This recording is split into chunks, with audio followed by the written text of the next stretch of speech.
Hello friends, स्वागत है आपका स्पर्श पीएससी के इस यूट्यूब चैनल में। दोस्तों, करंट अफेयर्स के इस वीडियो सीरीज में आज हम इस सप्ताह के राष्ट्रीय एवं अंतर्राष्ट्रीय परीक्षोपयोगी महत्वपूर्ण तथ्यों पर चर्चा करेंगे।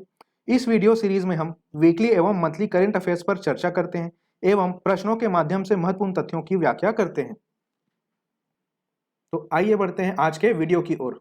आज का हमारा पहला प्रश्न है, टोक्यो पैरालंपिक 2020 में भारत को कुल कितने पदक प्राप्त हुए? और हमारे विकल्प हैं 17, 18, 19 या 20। इस प्रश्न का सही जवाब है दोस्तों ऑप्शन नंबर सी, 19 पदक। दोस्तों, इस 19 पदक की अगर हम बात करें तो 19 में से 5 स्वर्ण, 8 रजत और 6 कांस्य पदक शामिल थे। अगर हम स्वर्ण पदक विजेता खिलाड़ियों के नाम की चर्चा करें तो इसमें पहला नाम आप देख पा रहे हैं अवनी लेखरा, जो कि एक शूटर हैं। उसके बाद दूसरा नाम देख पा रहे हैं मनीष नरवाल जी का, ये भी शूटिंग खेल से जुड़े हुए हैं। इन्होंने भी भारत के लिए टोक्यो पैरालंपिक में स्वर्ण पदक जीता है। तीसरा नाम है प्रमोद भगत और चौथा नाम है कृष्णा नागर। इन दोनों खिलाड़ियों ने बैडमिंटन में उत्कृष्ट प्रदर्शन करते हुए टोक्यो पैरालंपिक में देश के लिए स्वर्ण पदक जीता। यहीं पर 5वें स्वर्ण पदक विजेता खिलाड़ी का नाम आप देख पा रहे हैं, इनका नाम है सुमित अंतिल। इन्होंने जेवलिन थ्रो में भारत के लिए स्वर्ण पदक जीता है। दोस्तों, यहाँ पे एक और खिलाड़ी जिन्होंने जेवलिन थ्रो में देश के लिए स्वर्ण पदक जीता है, उनका नाम आप अवश्य जानते होंगे, उनका नाम है नीरज चोपड़ा जी। इन्होंने टोक्यो पैरालंपिक में नहीं बल्कि टोक्यो ओलंपिक्स में भारत के लिए स्वर्ण पदक जीता है। ये तथ्य आप बिल्कुल ध्यान में रखेंगे। और दोस्तों, यहाँ पर और भी बहुत सारे खिलाड़ियों का नाम मैंने लिखा हुआ है जो देश के लिए टोक्यो पैरालंपिक में उत्कृष्ट प्रदर्शन करते हुए सिल्वर मेडल भी लेके आए हैं, और कुछ खिलाड़ी ऐसे हैं जिन्होंने देश के लिए ब्रॉन्ज मेडल भी जीता है। तो इन सभी खिलाड़ियों का नाम और इनसे संबंधित खेलों को आप अवश्य ध्यान में रखेंगे। बढ़ते हैं अगले प्रश्न की ओर। आज का हमारा दूसरा प्रश्न है, निम्न में से किस फुटबॉलर ने हाल ही में अंतरराष्ट्रीय फुटबॉल में सबसे अधिक गोल करने का खिताब अपने नाम कर लिया है? और हमारे विकल्प हैं Lionel Messi, Cristiano Ronaldo, Ali Mabkhout या सर्जियो रामोस। इस प्रश्न का सही जवाब है दोस्तों option number B, Cristiano Ronaldo. दोस्तों, आपको यह भी ध्यान में रखना है कि क्रिस्टियानो रोनाल्डो पुर्तगाल के फुटबॉलर हैं और इन्होंने ही इंटरनेशनल फुटबॉल में सबसे ज्यादा गोल करने वाले खिलाड़ी का खिताब अपने नाम कर लिया है।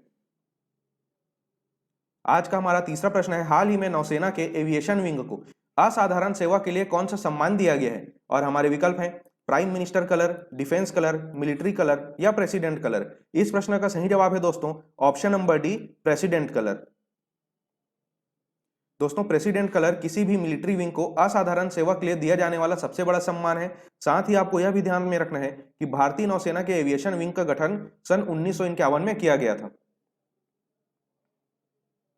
हमारा चौथा प्रश्न है, हाल ही में संपन्न टोक्यो पैरालंपिक 2020 का आयोजन कब से कब तक किया गया? और हमारे विकल्प हैं 23 अगस्त से 5 सितंबर, 24 अगस्त से 5 सितंबर, 24 अगस्त से 4 सितंबर या 15 अगस्त से 1 सितंबर। इस प्रश्न का जवाब आप सभी को बिल्कुल पता ही होगा दोस्तों। अभी ओलंपिक्स और पैरालंपिक को आपने रेगुलरली अखबारों में फॉलो किया होगा। इस प्रश्न का सही जवाब है ऑप्शन नंबर बी, 24 अगस्त से 5 सितंबर।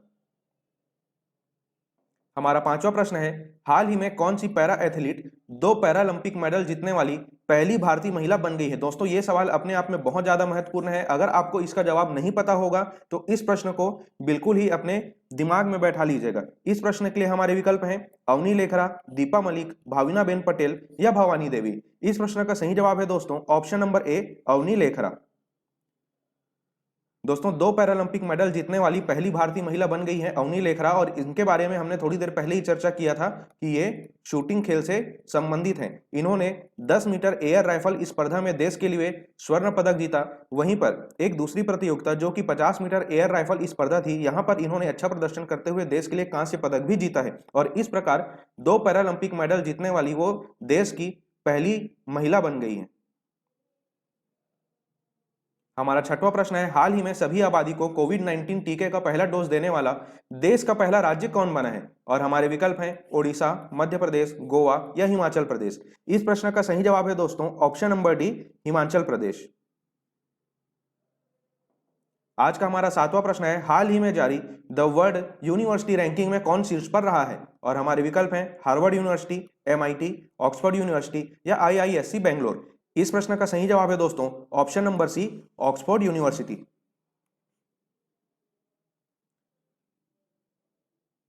दोस्तों, यह रैंकिंग द के द्वारा जारी किया गया था, जिन्हें कहा जाता है द हायर एजुकेशन। और इस रैंकिंग में विश्व में पहला स्थान ऑक्सफोर्ड यूनिवर्सिटी को दिया गया, जबकि भारत में यूनिवर्सिटीज की हम बात करें तो भारत में पहला स्थान था IISc बेंगलोर का। बढ़ते हैं अगले प्रश्न की ओर। हमारा 8वां प्रश्न है, देश का पहला डिजिटल सर्प व्याख्या केंद्र कहां पर बनाया गया है? और हमारे विकल्प हैं उज्जैन, केदारनाथ, नासिक या रामेश्वरम। इस प्रश्न का सही जवाब है दोस्तों ऑप्शन नंबर ए, उज्जैन। हमारा 9वां प्रश्न है, हाल ही में कौन सा देश भारत के साथ ऑस इंडेक्स अभ्यास की मेजबानी करेगा? और हमारे विकल्प हैं ऑस्ट्रेलिया, ऑस्ट्रिया, कतर या अजरबैजान। इस प्रश्न का सही जवाब है दोस्तों ऑप्शन नंबर ए, ऑस्ट्रेलिया।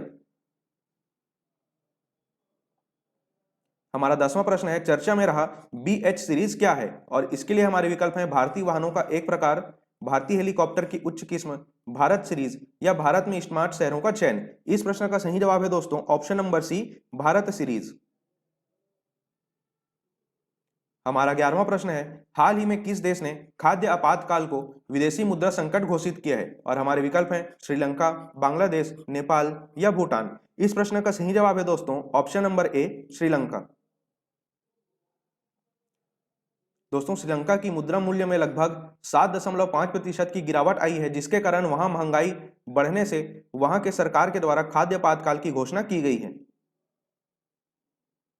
हमारा 12वां प्रश्न है, डिफेंस एक्सपो 2022 का आयोजन निम्न में से किस राज्य में किया जाएगा? और हमारे विकल्प हैं तमिलनाडु, गुजरात, मध्य प्रदेश या केरल। इस प्रश्न का सही जवाब है दोस्तों option number B, Gujarat.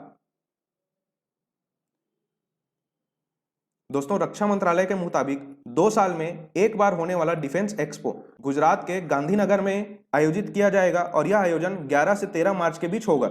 Defence expo का यह 12वां संस्करण है जो कि 2022 में आयोजित होगा और आगामी डिफेंस एक्सपो का टैगलाइन है India the emerging defence manufacturing hub. हमारा 13वां प्रश्न है, भारतीय कुश्ती को व्यापक पैमाने पर बढ़ावा देने के लिए किस राज्य सरकार ने इस खेल को वर्ष 2032 तक गोद लेने का निर्णय लिया है? और हमारे विकल्प हैं ओडिशा, पंजाब, उत्तर प्रदेश या हरियाणा। इस प्रश्न का सही जवाब है दोस्तों ऑप्शन नंबर सी, उत्तर प्रदेश। दोस्तों इसके तहत उत्तर प्रदेश सरकार पहलवानों को बुनियादी और संरचना प्रदान करने तथा ओलंपिक तक पहुंचने में खिलाड़ियों का समर्थन करने हेतु 170 करोड़ रुपए का निवेश करेगी और वर्ष 2032 तक कुश्ती को एक नए पैमाने पर विकसित करने का प्रयास करेगी। हमारा 14वां प्रश्न है, सीमा सुरक्षा बल यानी BSF के नए महानिदेशक के रूप में निम्न में से किन्होंने पदभार संभाल लिया है? और हमारे विकल्प हैं IPS Pankaj Kumar Singh, IPS Anand Kulkarni, IPS Vijay Kumar या IPS AK रवि कृष्णा। इस प्रश्न का सही जवाब है दोस्तों ऑप्शन नंबर ए, IPS पंकज कुमार सिंह। इन्होंने BSF के महानिदेशक के तौर पर अपना पदभार ग्रहण कर लिया है। साथ ही आपको यह भी ध्यान में रखना है कि संजय अरोड़ा जी ने भारत तिब्बत सीमा पुलिस का कमान संभाल लिया है। हमारा 15वां प्रश्न है, हाल ही में भारत और किस देश के मध्य संयुक्त सैन्य अभ्यास सूर्य किरण आयोजित किया जाएगा? और हमारे विकल्प हैं भूटान, बांग्लादेश, नेपाल या अफगानिस्तान। इस प्रश्न का सही जवाब है दोस्तों ऑप्शन नंबर सी, नेपाल। हमारा 16वां प्रश्न है, विश्व का सबसे बड़ा फ्लोटिंग सोलर पार्क कहां बनाया जा रहा है? और हमारे विकल्प हैं तिरुवनंतपुरम, ओमकारेश्वर, गांधीनगर या जयपुर। इस प्रश्न का सही जवाब है दोस्तों ऑप्शन नंबर बी, ओमकारेश्वर। आज का हमारा 7वां प्रश्न है, हाल ही में world photographer of the year 2021 का पुरस्कार किसने जीता है? और हमारे विकल्प हैं Richard valley, Alejandro Prieto, Adam Smith या उस्मानी हसन। इस प्रश्न का सही जवाब है दोस्तों option number B, Alejandro Prieto. हमारा अगला प्रश्न है, हाल ही में भारत ने मानव रहित हवाई वाहन के लिए किस देश के रक्षा विभाग के साथ समझौता किया है? और हमारे विकल्प हैं जापान, रूस, दुबई या अमेरिका। इस प्रश्न का सही जवाब है दोस्तों ऑप्शन नंबर डी, अमेरिका। आज का हमारा 19वां प्रश्न है, हाल ही में किस देश के वैक्सीन वैज्ञानिक डॉक्टर फिरदौस कादरी ने रेमन मैग्सेसे पुरस्कार जीता है? और हमारे विकल्प हैं सऊदी अरब, दुबई, बांग्लादेश या कजाकिस्तान। इस प्रश्न का सही जवाब है दोस्तों ऑप्शन नंबर सी, बांग्लादेश। तो आपको ध्यान रखना है कि डॉक्टर फिरदौस कादरी जो कि एक वैक्सीन वैज्ञानिक हैं, वो बांग्लादेश के रहने वाले हैं और इन्हें रेमन मैग्सेसे पुरस्कार से सम्मानित किया गया है। हमारा 20वां प्रश्न है, हाल ही में भारत और किस देश के बीच कैजिंड 21 संयुक्त सैन्य अभ्यास शुरू हुआ है? और हमारे विकल्प हैं किर्गिस्तान, कजाकिस्तान, कतर या कनाडा। इस प्रश्न का सही जवाब है दोस्तों ऑप्शन नंबर बी, कजाकिस्तान। हमारा 21वां प्रश्न है, हाल ही में भारतीय सेना किस देश में आयोजित बहुराष्ट्रीय अभ्यास जैपेड 2021 में भाग लेगी? और हमारे विकल्प हैं जापान, रूस, जर्मनी या फ्रांस। इस प्रश्न का सही जवाब है दोस्तों ऑप्शन नंबर बी, रूस। हमारा अगला प्रश्न है केंद्रीय प्रत्यक्ष कर बोर्ड का नया चेयरमैन किसे नियुक्त किया गया है? और हमारे विकल्प हैं बी अनंत कुमार, अनिल कुमार, सुनील गुप्ता या जे बी महापात्रा। इस प्रश्न का सही जवाब है दोस्तों option number D, J B Mahapatra. हमारा 23वां प्रश्न है लोगों को मुफ्त पानी देने वाला देश का पहला राज्य निम्न में से कौन बन गया है? और हमारे विकल्प हैं तमिलनाडु, दिल्ली, गोवा या महाराष्ट्र। इस प्रश्न का सही जवाब है दोस्तों ऑप्शन नंबर सी, गोवा। तो गोवा देश का ऐसा पहला राज्य बन गया है जहां लोगों को पीने के लिए मुफ्त पानी मुहैया कराया जाएगा। आज का हमारा 24वां प्रश्न है राष्ट्रीय शिक्षा नीति 2020 को लागू करने वाला कर्नाटक के बाद कौन भारत का दूसरा राज्य बन गया है? और हमारे विकल्प है गुजरात, छत्तीसगढ़, मध्य प्रदेश या केरल। इस प्रश्न का सही जवाब है दोस्तों ऑप्शन नंबर सी, मध्य प्रदेश। दोस्तों यहाँ पर प्रश्न में ही मैंने एक फैक्ट लिखा हुआ है राष्ट्रीय शिक्षा नीति को लागू करने वाला कर्नाटक के बाद भारत का दूसरा राज्य कौन बना है। मतलब यह है कि राष्ट्रीय शिक्षा नीति 2020 को लागू करने वाला पहला राज्य है कर्नाटक और दूसरा राज्य हाल ही में बना है मध्य प्रदेश। तो दोस्तों आज के वीडियो में सिर्फ इतना ही। जल्द मिलेंगे आपसे अगले सप्ताह के राष्ट्रीय एवं अंतर्राष्ट्रीय तथा छत्तीसगढ़ करंट अफेयर्स की खबरों के साथ। तो इंतजार कीजिए हमारी अगली वीडियो का। इस वीडियो को अंत तक देखने के लिए आपका धन्यवाद।